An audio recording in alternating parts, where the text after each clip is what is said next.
তো যখন আপনি এরকম অনলাইনের মাধ্যমে আপনি ব্ল্যাকমেলের শিকার হবেন, দেখা গেছে আপনার সাথে কারো একটা ভালো সম্পর্ক ছিল কোনো এক সময়, তো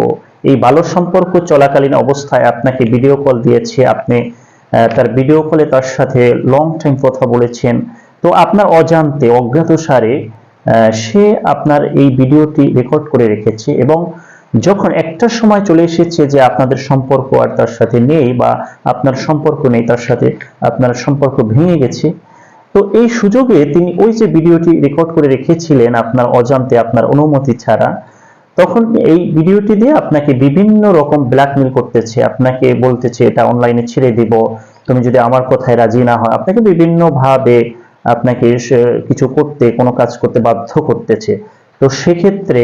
এরকম অবস্থায় কিন্তু অনেকেই আমাদেরকে কমেন্টস করে জানান যে এটার আসলে প্রতিকারটা কিভাবে পাবো, আমরা কিভাবে এটা